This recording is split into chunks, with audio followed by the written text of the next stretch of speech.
Vamos dar continuidade à exposição de Romanos, capítulo 10. Romanos, capítulo 10, nós vamos continuar na exposição.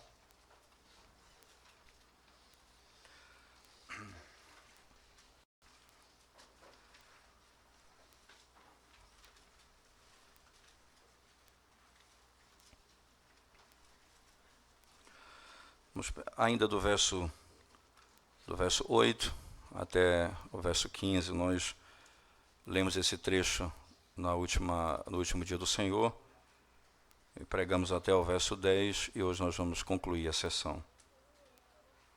Verso 8 diz: porém, que se diz? A palavra está perto de ti, na tua boca e no teu coração. Isto é, a palavra da fé que pregamos. Se com a tua boca confessares Jesus como Senhor, e em teu coração creres que Deus o ressuscitou dentre os mortos, serás salvo. Porque com o coração se crê para a justiça, e com a boca se confessa a respeito da salvação. Porquanto a Escritura diz: todo aquele que nele crê não será confundido, pois não há distinção entre judeu e grego, uma vez que o mesmo é o Senhor de todos, rico para com todos os que o invocam. Porque todo aquele que invocar o nome do Senhor será salvo. Como, porém, invocarão aquele em quem não creram? E como crerão naquele de quem nada ouviram? E como ouvirão se não há quem pregue?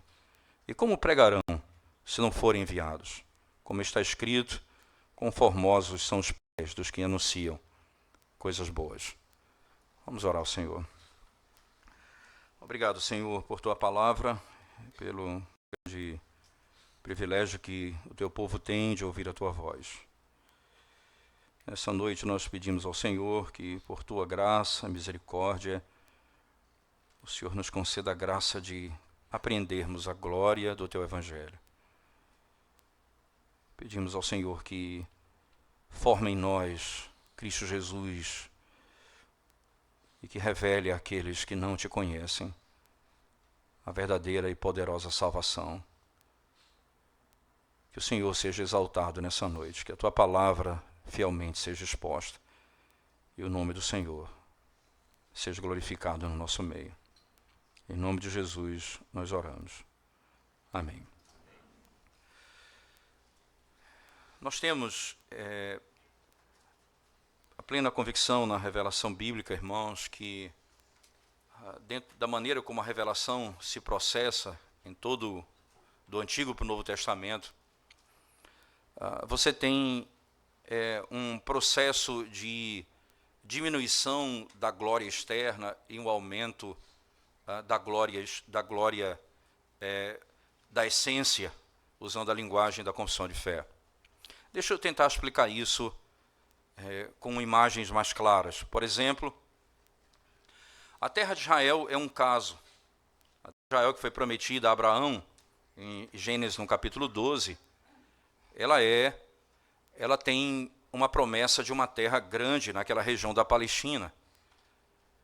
E o período da história onde se chega bem próximo dessa conquista maior é o período de Davi, a ponto de, no segundo livro de Samuel, no capítulo 7, se descrever assim: tendo Deus dado descanso de todos os inimigos ao redor. Então, todos os inimigos foram destruídos, isto é, havia paz no reino de Israel. E Deus havia dado a conquista que foi prometida. E essa era a terra no seu tamanho mais excelente. Acontece que essa mesma terra, isso acontece no início, no século X a.C., em 922, quando Salomão morre e o filho assume o trono, o reino é dividido em duas partes. Então, fica Samaria no norte e Jerusalém no sul. Mais ou menos 200 anos depois dessa data, Samaria é completamente destruída por Senaqueribe, do Império Assírio, por causa do pecado, da iniquidade dos seus reis e do seu povo. Eles são devastados completamente. Aquela terra agora, que era grande, que era gloriosa, é apenas um pedaço de terra no sul, que é onde está Jerusalém. Mas não se muda a linguagem, não se muda os termos, pelo contrário, se avança na terminologia da glória, uma vez que a terra vai diminuindo o seu tamanho. A ponto, quando Israel retorna do cativeiro babilônico, o profeta Ezequiel, por exemplo, ele vai utilizar linguagens completamente neotestamentárias. Por exemplo, no capítulo 34 de Ezequiel, ele diz: o pastor vai ser enviado, o nome dele é Davi, e ele vai arrebanhar o meu rebanho, que foi espalhado pelo mundo. No capítulo 36 ele diz: eu vou derramar o meu espírito sobre eles. Eu vou tirar o coração de pedra e vou dar-lhes um coração de carne. Colocarei sobre eles o meu espírito e farei com que eles obedeçam a minha lei e os trarei de volta à terra. Essa terra agora, ela tem um retorno descrito por um pastor que vai buscá-la, descrito pela obra do Espírito que vai mudar o coração daquele povo. E no capítulo 37 de Ezequiel ele diz ainda que eles são ossos secos, eles vão ser refeitos como criados. Quando Deus pega o homem do pó da terra, mas não tem vida, ele sopra nele a vida, ele levanta aqueles ossos e depois de ser cobertos por pele, eles ainda permaneciam mortos. Então ele ordena, ele diz ao profeta: ordena aos quatro cantos que enviem, que o espírito, que o vento seja soprado. E eles passaram a viver.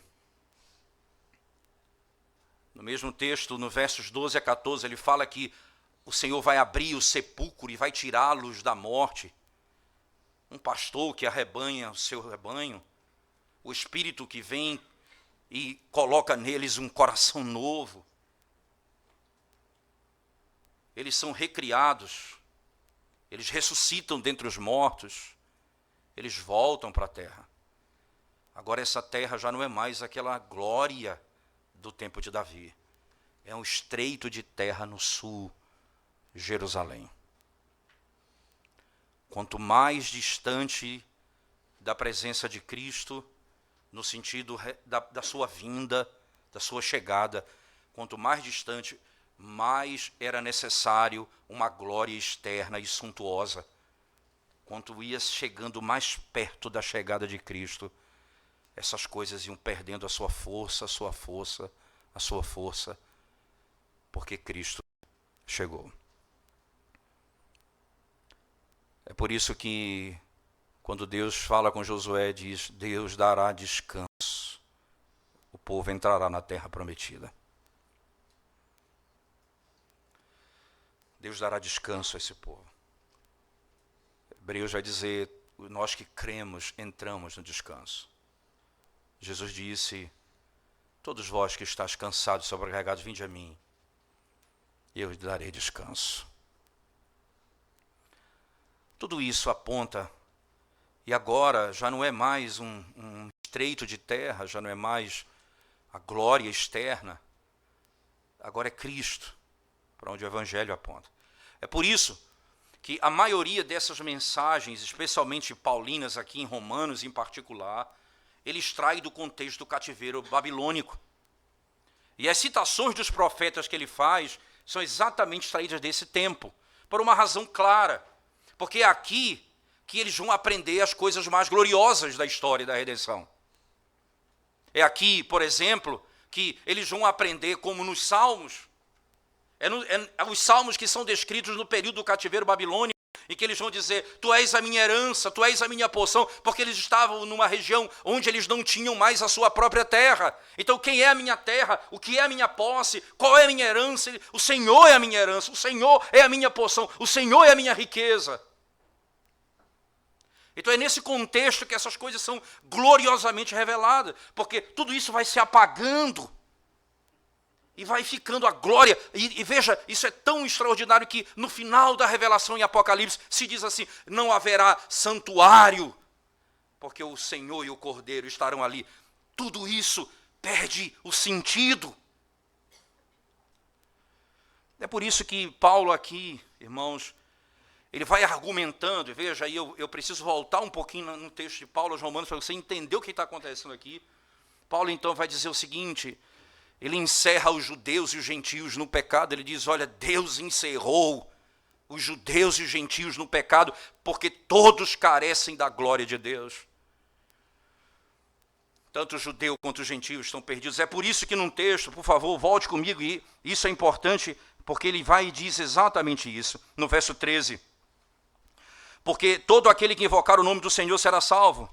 Como, porém, invocarão? E veja, ele está descrevendo todo aquele que invocar. Mas por que todo aquele que invocar? Veja o verso 12.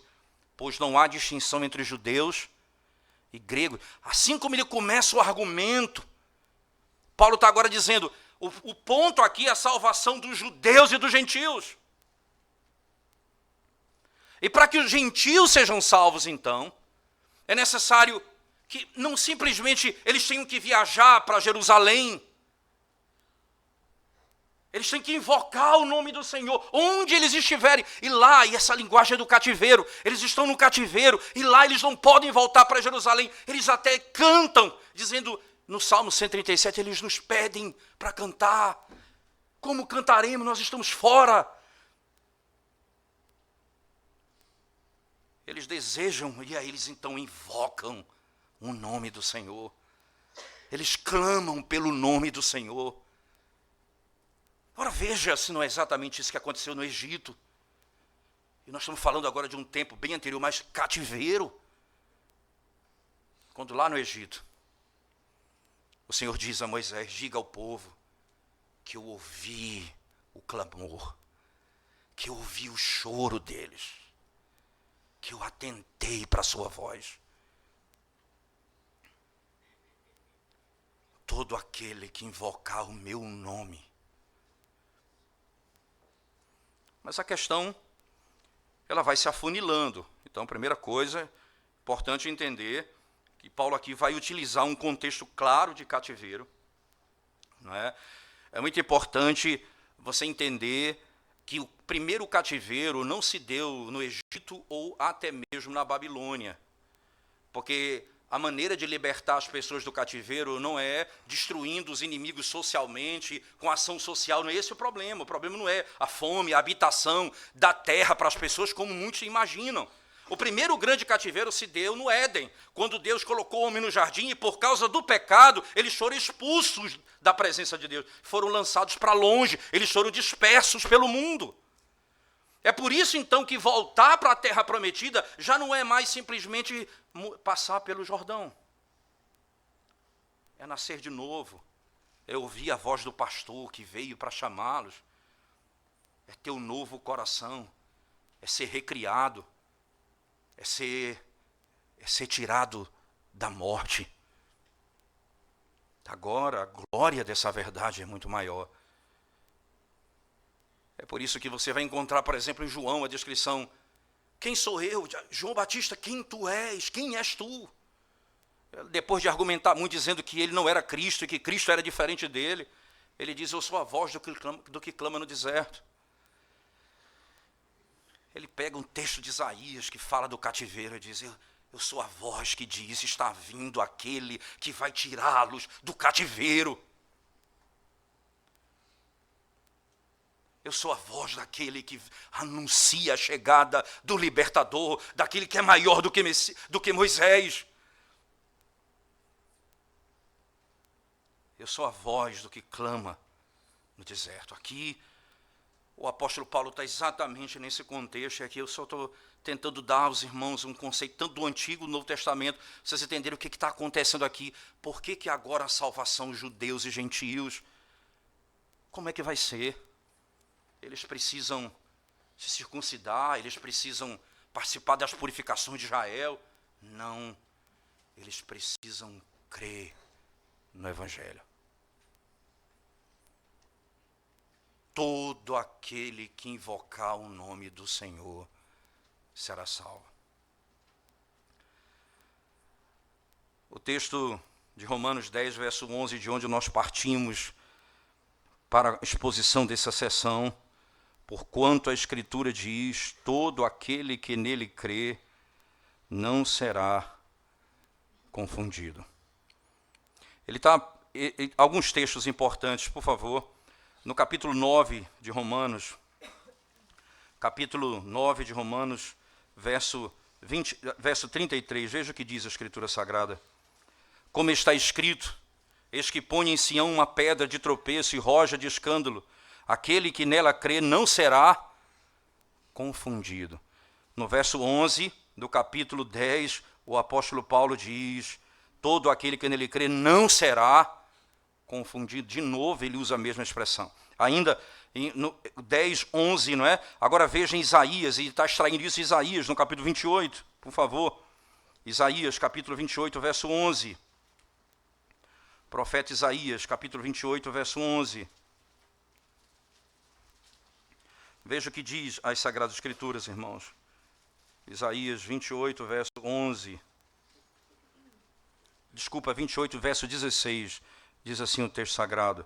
Pouco à frente ele diz: portanto, assim diz o Senhor Deus: eis que eu assentei em Sião uma pedra, pedra já aprovada, pedra preciosa, angular, solidamente assentada. Aquele que crê não foge.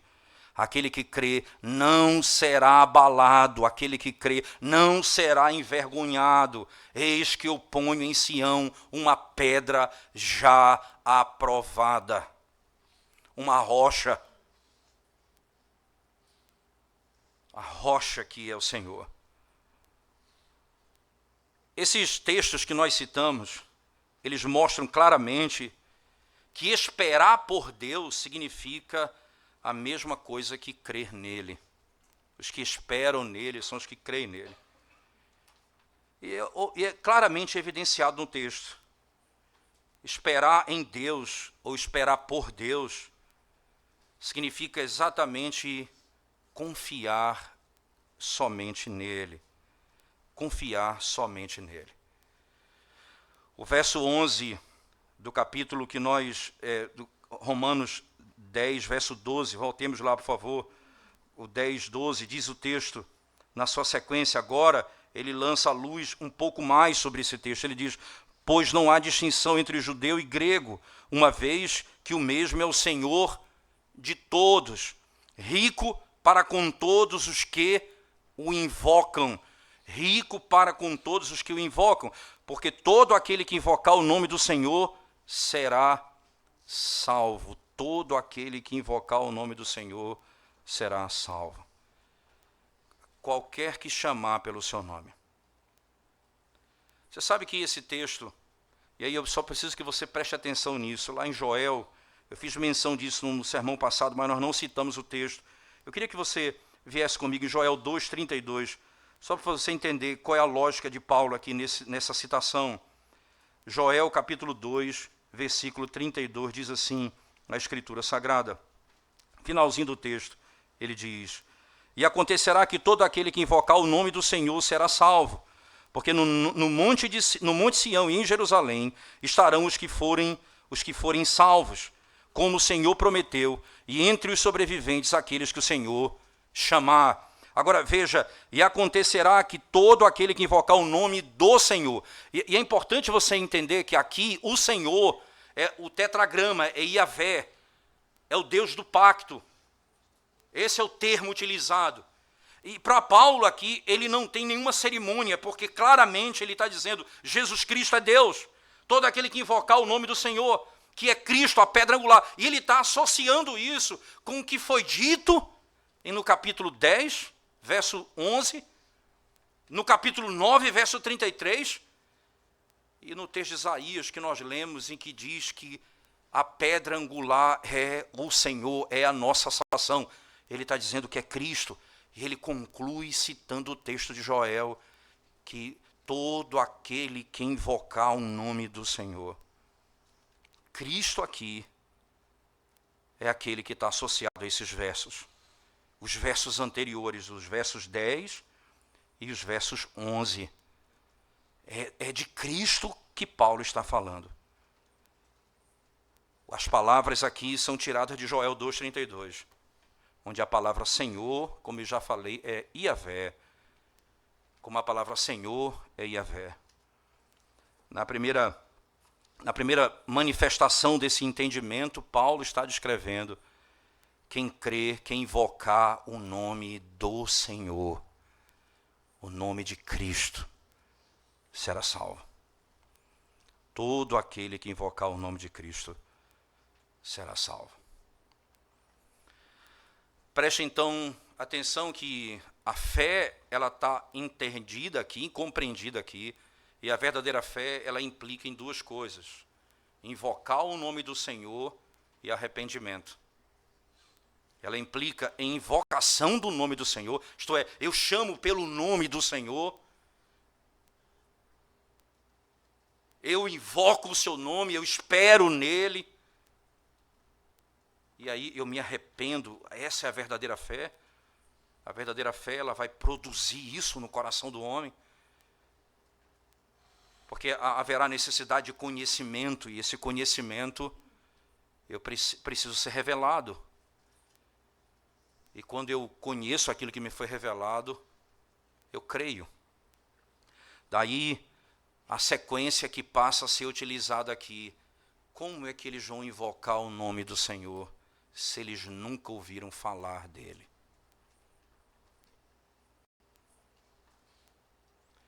Como eles vão invocar o nome do Senhor se eles nunca ouviram falar dele? E aí nós entramos num tópico que até nós lemos hoje na Confissão de Fé. A distinção entre revelação geral e revelação especial. A revelação na criação é a revelação especial da palavra revelada de Deus. Ora, Paulo já tratou sobre isso no capítulo 1 da Carta aos Romanos, quando disse que por meio da criação se pode conhecer a divindade, o poder de Deus. Os homens são indesculpáveis, porque não adoraram como Deus. A revelação da criação, ela torna o homem indesculpável, mas não tem poder para redimir o homem. Porque a criação não pode dizer para você quem é o Senhor, como você pode ser salvo. A criação não pode dizer para você que Jesus Cristo é o teu Salvador, ou que como você pode adorar e deve adorar a Deus. A criação não vai te dizer, ela vai declarar que Deus é o Criador de todas as coisas.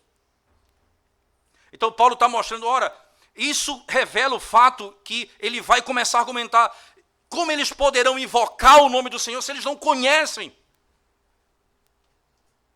E então entenda, o Senhor aqui é Cristo, porque eles conhecem a divindade de Deus lá na criação. É o que Paulo diz em Romanos 1, olha, se pode conhecer Deus como Deus pelas coisas que foram criadas, mas eles não podem conhecer a Cristo como Deus. Eles não podem conhecer a Cristo como Yahvé, eles não podem conhecer a Cristo como o Senhor. A criação não pode dar esse conhecimento ao homem. E é por isso que Paulo passa então agora a lidar com a corrente que ele passa a estabelecer, e Paulo é muito bom nisso. Ele já fez isso no capítulo 8. Os que predestinou, esse chamou, os que chamou, esse justificou, os que justificou, glorificou. Ele é bom na cadeia do entendimento, uma coisa após a outra. Então nós não estamos falando aqui de Paulo como aquele que não sabe exatamente o que ele está fazendo. Ele está aqui dando uma ordem lógica de como as coisas funcionam. E ele passa então a dizer, porque todo aquele que invocar o nome do Senhor será salvo. O Senhor Jesus Cristo. Como, porém, invocarão aquele em que não creram? Eu só posso invocar naquele que eu creio. Eu só posso crer naquele que eu conheço. Porque crer, fé, significa confiança, como nós vimos domingo passado. Não é fé na fé, é fé em Cristo. Veja o texto que nós expomos domingo passado, nós aprendemos do que se trata. No verso 9, se confessares com a tua boca a Jesus como Senhor.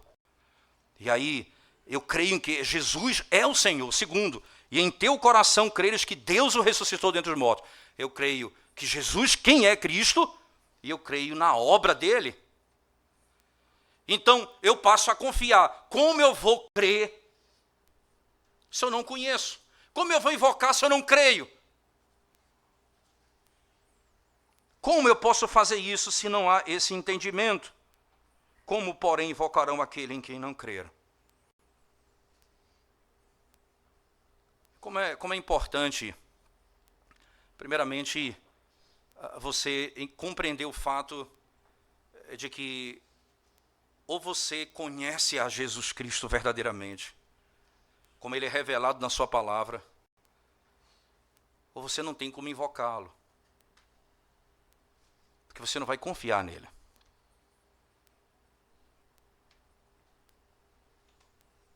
O profeta Isaías diz: todo aquele que olhar para o Senhor será salvo. E olhar é colocar a esperança, é invocar o seu nome.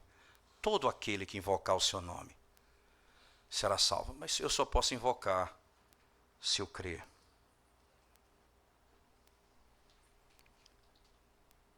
A palavra de Deus, irmãos, ele tornou a sua palavra mais eficaz por meio da pregação, tornando ela necessária para a alma. A fé vem pelo ouvir, e ouvir a palavra de Deus, a palavra pregada. Como eles poderão invocar o nome do Senhor se eles não creram? E como eles crerão se eles não ouviram?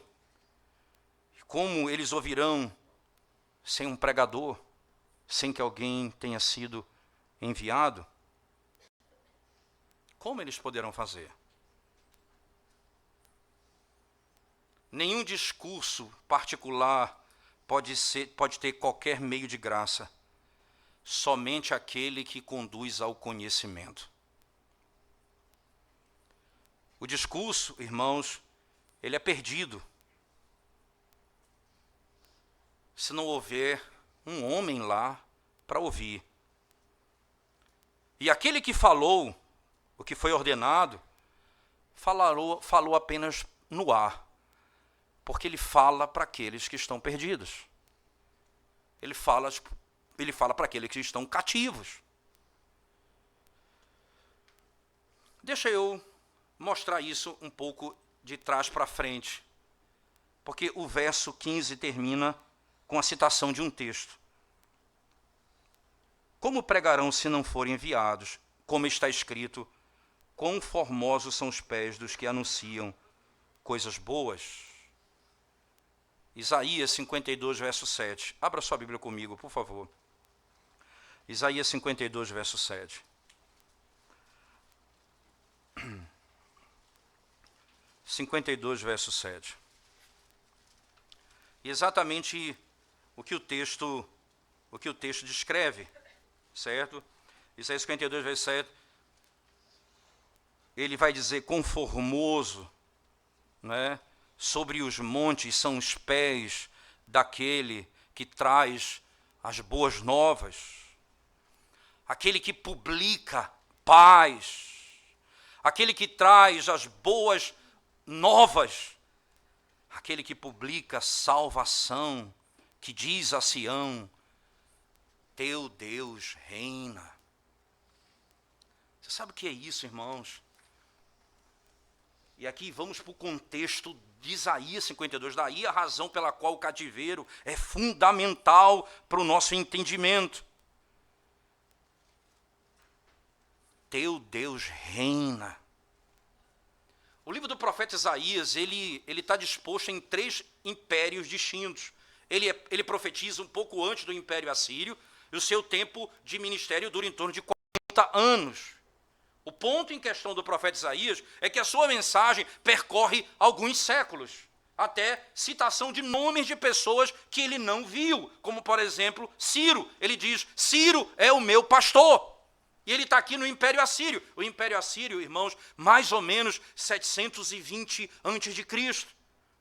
E Ciro é depois do cativeiro babilônico. Então você está falando aí um pouco depois do ano 586 antes de Cristo. Então eu tenho no mínimo 200 a 300 anos dessa fala para o acontecimento. Então o profeta Isaías está descrevendo aqui a linguagem que ele usa, é trazer conforto para o povo no cativeiro. Alguém diz: mas que sentido tem isso?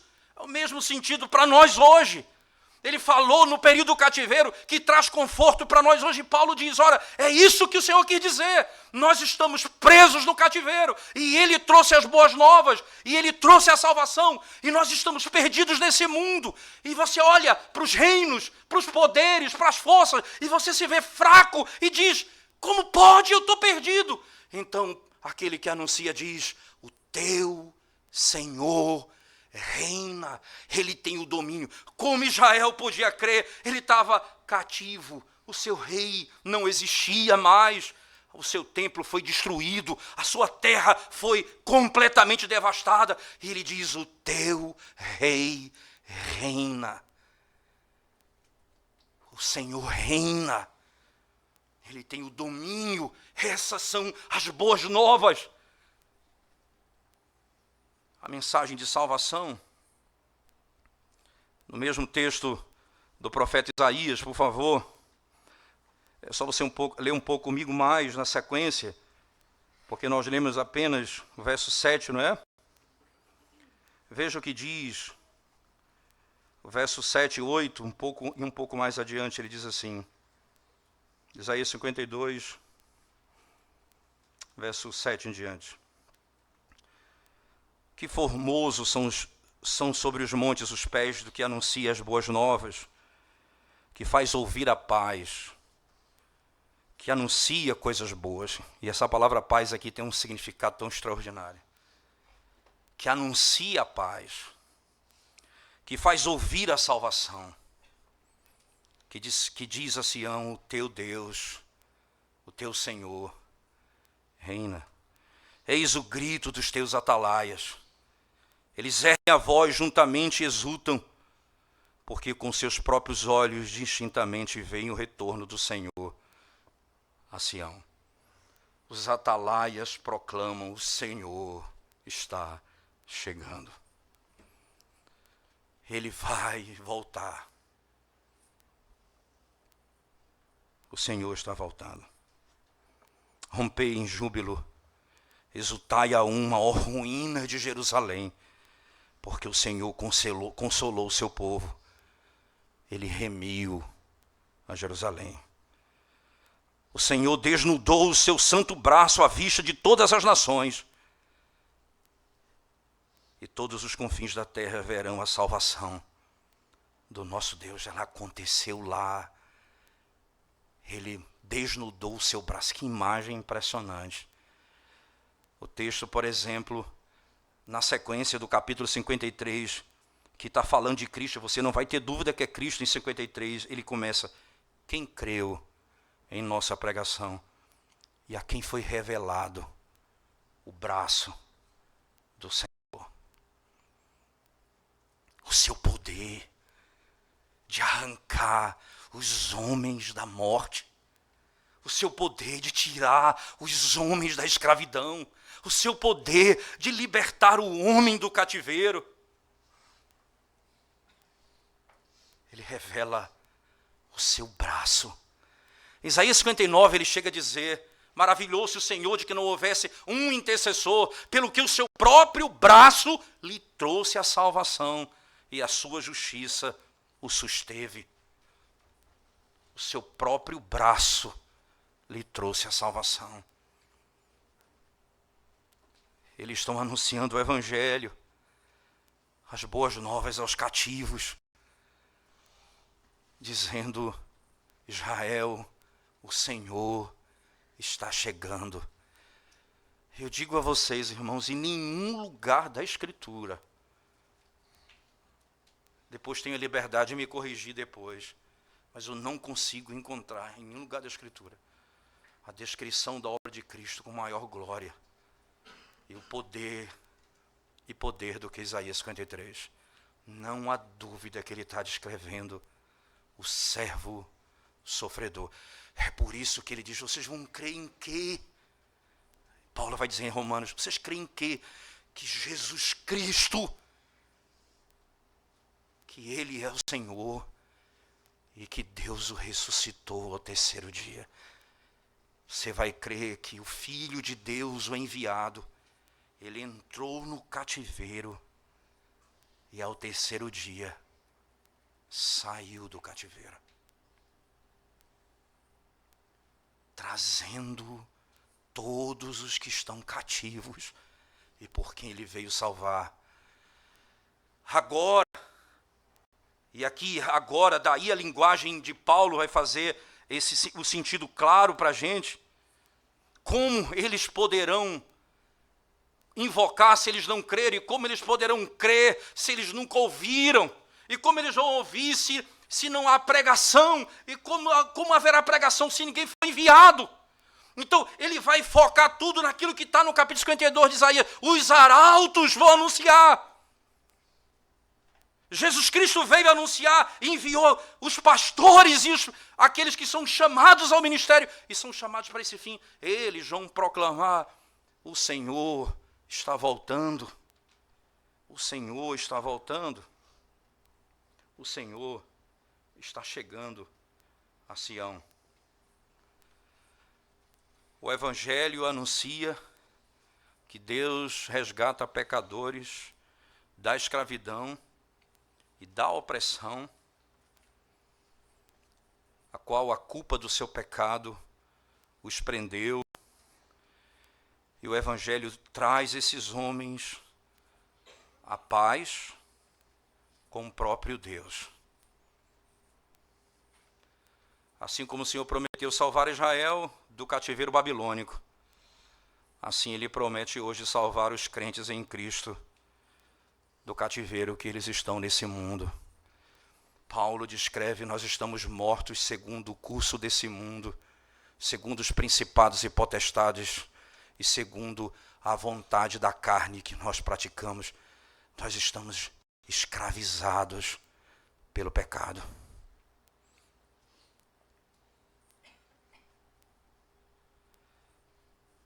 Os pregadores desse evangelho são dons preciosos da parte de Deus. São dons, são presentes maravilhosos da parte de Deus, que anuncia aos homens o que eles devem crer. E revelam a mensagem do evangelho, como está descrito na sua própria palavra. Quando nós cremos naquilo que nós conhecemos. Então, ouvir é absolutamente necessário para a fé. Porque ouvir é necessário para entender. Como eles crerão naquilo que eles não ouviram? Mas os ministros do Evangelho são descritos como servos de Cristo e oficiais que estão debaixo do seu governo. Eles foram promovidos e apontados por Deus para poder anunciar a grande obra de Cristo, a obra da salvação. São essas as obras que os ministros estão devotados, irmãos. É por isso que eles são descritos como cooperadores com Cristo. Eles trabalham juntamente com Ele. Interessante porque a própria obra de Cristo, eles são chamados de cooperadores. Mas não apenas isso. Cristo é o Salvador das almas dos homens, e os ministros também são chamados na Escritura como aqueles que foram chamados para pregar a salvação das almas dos homens. 1 Timóteo 4,16 lhe diz: fazendo isto, salvarás não apenas a tua alma, mas também daqueles que a escutam. Paulo disse a Timóteo: fazendo isso, ensinando isso, você não apenas salvará a tua alma, você salvará aqueles que escutam a palavra. Os ministros dão continuidade à pregação. Deus lida com o homem como criatura racional, irmãos. E quando a fé está em exercício, não é acerca de alguma coisa que eles não sabem, mas é aquilo que eles são conhecedores pelo Espírito que os revela. Ouvir é absolutamente necessário para a fé. Porque, mais uma vez, ouvir é necessário para entender. Da mesma forma, não pode haver amor sem conhecimento. Nem todo conhecimento ele produz amor, mas todo amor ele vem do conhecimento. Eu posso conhecer e não posso amar. Jesus diz, eu não sei quem são vocês. Amor sem conhecimento. Não é de acordo com a natureza da alma humana amar um objeto que eles não conhecem inteiramente. Como é que eu vou amar alguma coisa que eu não sei o que é? O coração não pode ser colocado num objeto de que eles não têm ideia do que significa. Por isso é estranho quando os crentes se dizem convertidos e não conhecem a Cristo e não têm prazer no conhecimento de Cristo. É estranho. É estranho. As razões que induzem a alma a amar devem ser primeiramente entendidas e compreendidas, antes que elas tenham uma influência racional no coração do indivíduo e o leve a crer. Como isso é feito? Pela pregação de quem? Dos que foram enviados. Por que Paulo chega nessa conclusão e aí conclui dizendo: quão maravilhosos são os pés daqueles que anunciam as boas novas?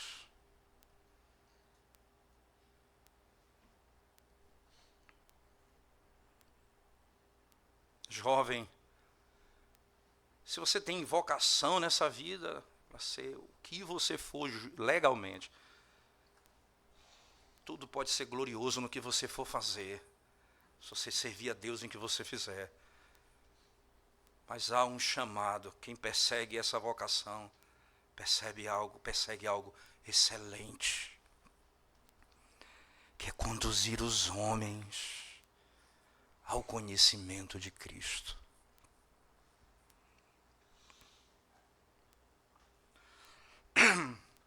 Que Deus levante no nosso meio profissionais estupendos para servir ao Senhor na sociedade.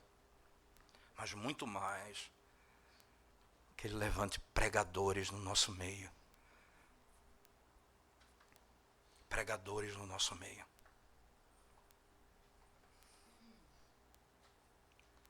Ninguém pode dizer, eu sou chamado. Como eles podem pregar se eles não forem enviados? Em Hebreus 5, verso 4, o autor da carta diz: nenhum homem pode tomar essa honra para si mesmo, exceto se ele for chamado por Deus. Hebreus 5, verso 4. Nenhum homem pode ter essa honra por si mesmo.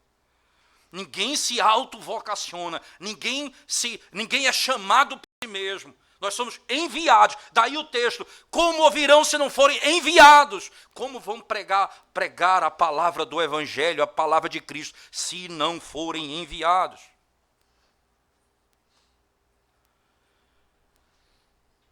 William Perkins, discutindo o seu texto, analisando a vocação de Paulo no texto da carta aos Gálatas, ele descreve algumas coisas que nos chamam bem a atenção. Ele diz assim: há uma questão que se levanta. Será que o batismo pode ser administrado por um homem que não foi chamado ao Evangelho? Ele diz: ora, a pregação está atrelada ao sacramento. Da mesma forma, aqueles que administram o sacramento são aqueles que são chamados para pregar a palavra. Isso na esfera da igreja, entenda isso. O pai vai fazer isso com seus filhos em casa. Ele vai pregar o evangelho aos seus filhos em casa. O Senhor aos seus servos. Ele tem autoridade, ele vai abrir a escritura e instruí-los.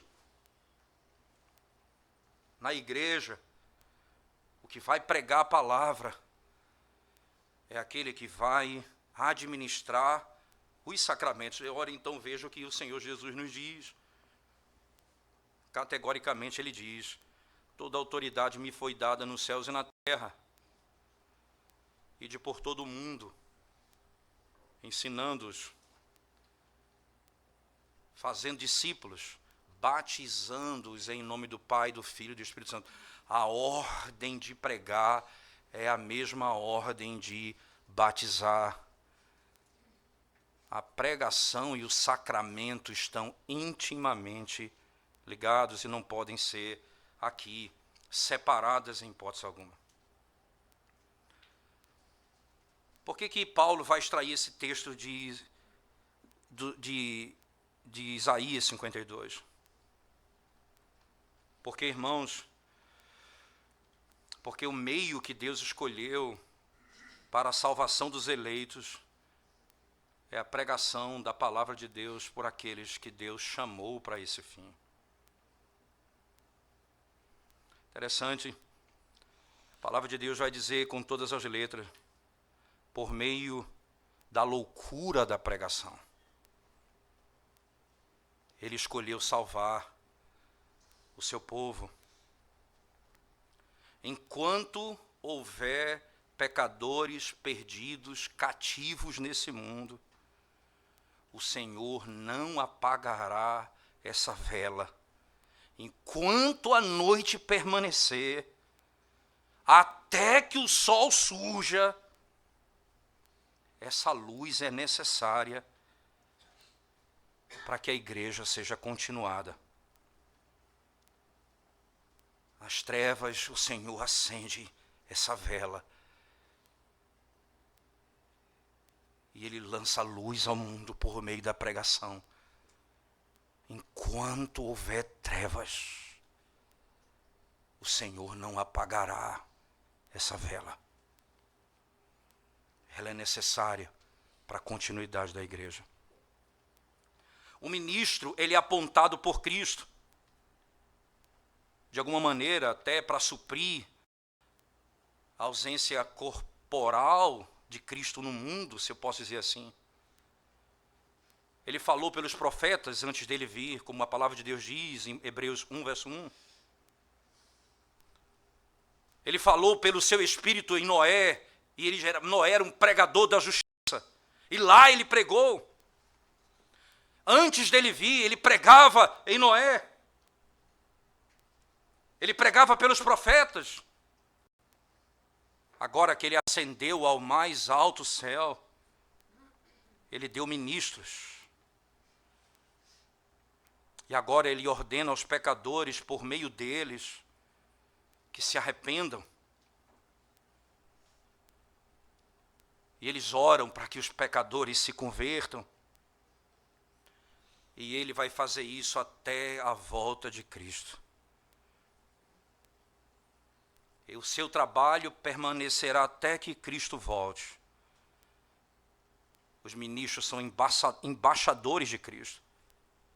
Enquanto há paz para negociar com pecadores, ele ainda chamará embaixadores. Enquanto tiver paz para ser negociada nesse mundo. E ele veio trazer paz, ele anunciou isso lá do monte. Ele proclama a paz. E os embaixadores vêm anunciar a paz por meio de Cristo. E ele veio negociar essa paz com os homens. Enquanto Cristo manter a casa aqui embaixo, ele precisa de servos para manter essa casa até o tempo determinado. Enquanto os cardos e abrolhos crescem no jardim, os trabalhadores devem permanecer trabalhando até que a casa seja plenamente construída. Até que não haja mais cardos e abrolhos no jardim. Nós temos um irmão que trabalha nesse jardim mensalmente. Mensalmente. Cresce espinhos, mato. Enquanto nós estivermos nesse tempo, nós não podemos deixar de ter o serviço dele. enquanto permanecer crescendo cardos e abrolhos no meio da igreja, nós precisaremos dos pregadores da palavra. Que sociedade pode ser preservada sem governo? Cada sociedade tem os seus governantes. A igreja deve ter a sua também. Enquanto a corrupção permanecer nos membros da igreja, enquanto houver uma epidemia que pode estourar no nosso meio a qualquer momento, é necessário que eles cuidem do rebanho. Como ouvirão se eles não creram? E aqui veja interessante, a fé, o ouvir a pregação por aqueles que foram enviados. Eu lembro-me de Paulo, no texto de Atos, no capítulo 15, quando ele lida com a questão de judeus que queriam trazer uma falsa doutrina no meio da igreja. E dentre as suas palavras ele diz: saíram pessoas do nosso meio sem autorização nossa, sem terem sido enviados por nós. Que recomendação eu tenho para pregar?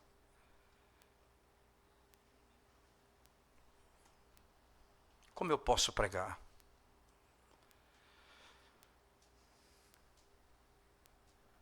E a pregação é o meio que Deus escolheu para que subamos nesse mundo onde as trevas tornam-se uma realidade. E você, com a palavra que é luz, com o ministério que é luz, você diz ao mundo: siga a Cristo. Creia no Evangelho. Aquele que é verdadeiro Deus e verdadeiro homem, morreu e ao terceiro dia foi ressuscitado dentre os mortos. Ele entrou no cativeiro e saiu.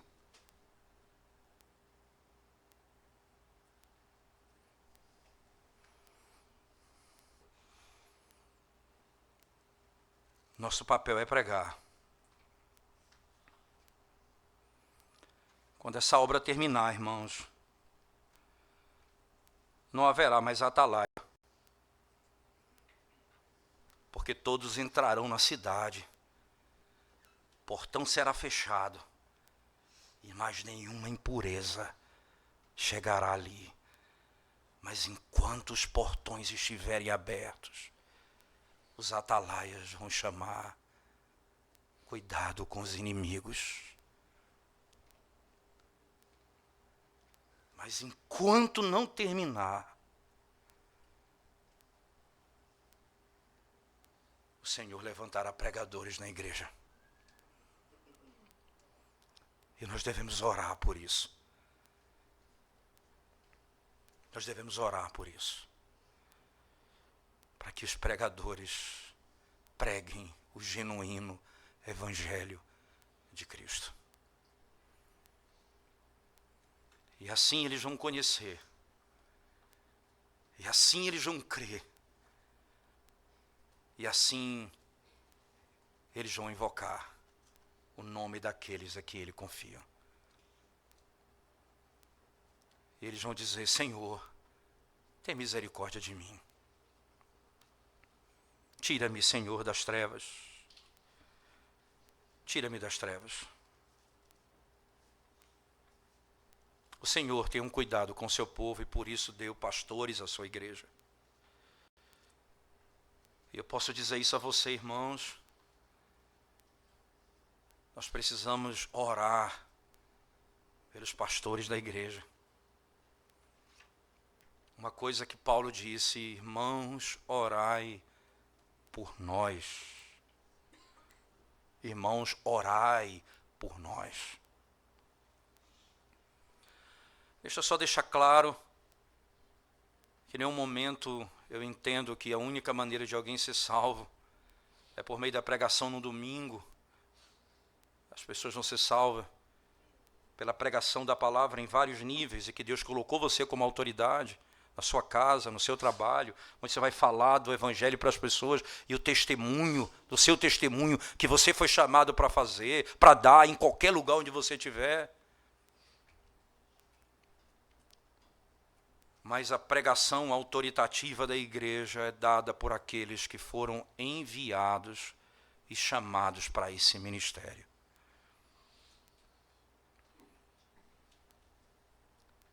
E isso nos leva a um outro efeito imediato. O pregador da palavra é o que administra os sacramentos. É por isso que você tem o pastor pregando e o pastor administrando o sacramento. Esse é um princípio bíblico fundamental. Porque foi enviado para isso. E deve ser essa a nossa prática e a nossa confiança. Da parte do pregador, quando ele sobe ao púlpito para pregar, ele precisa ter a convicção de que essa é a palavra de Deus para o povo de Deus. Segundo, que essa palavra é poderosa para salvar o homem do pecado. Terceiro, que todo aquele que não crer nessa palavra será condenado.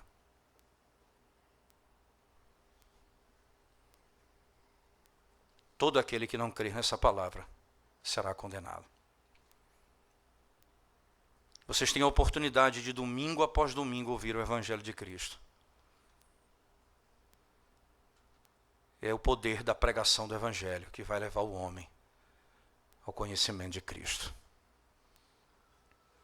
É o poder da pregação do Evangelho. É o poder da palavra de Deus. A Confissão Helvética diz: a pregação da palavra de Deus é a palavra de Deus.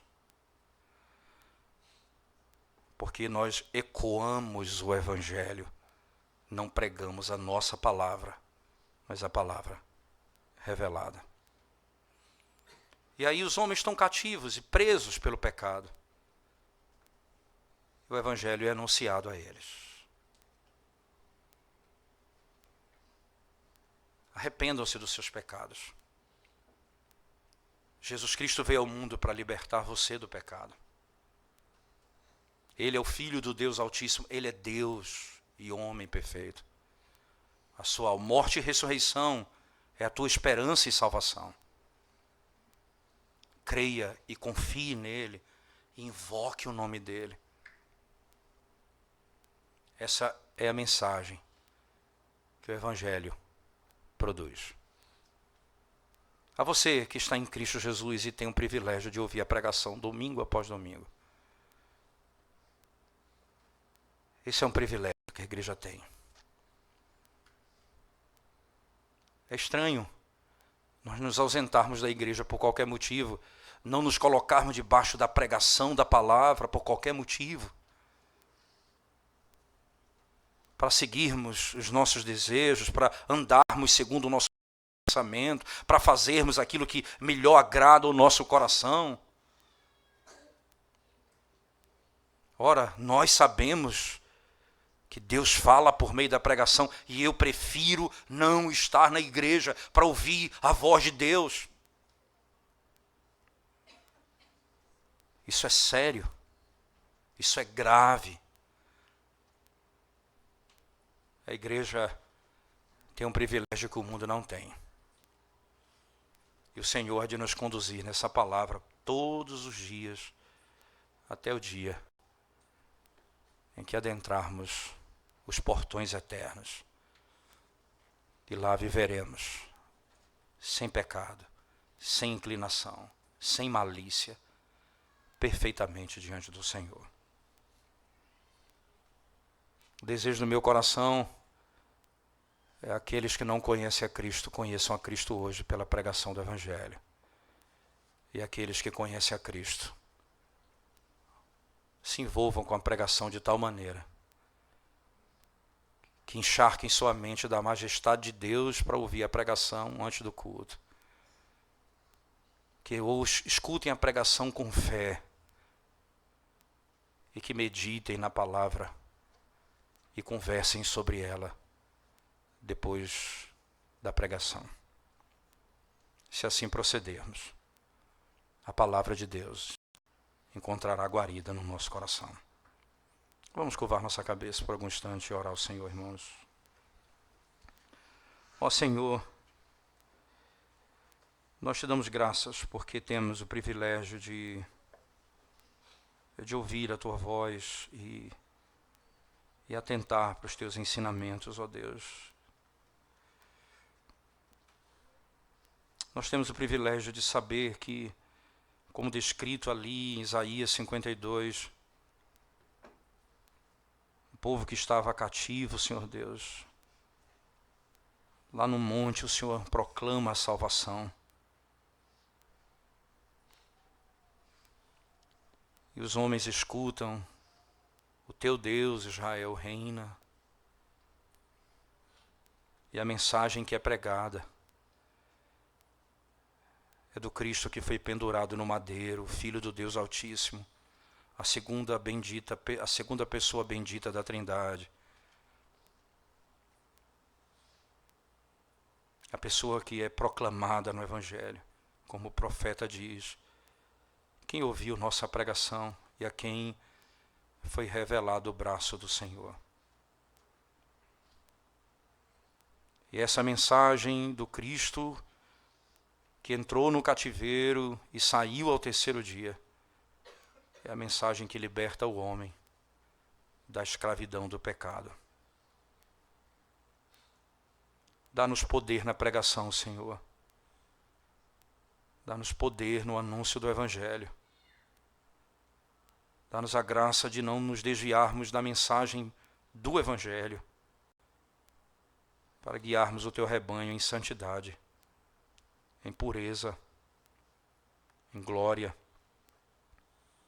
Sobre nós pesa tal responsabilidade. Abençoa o teu povo. Em nome de Jesus nós oramos. Amém, Senhor Deus.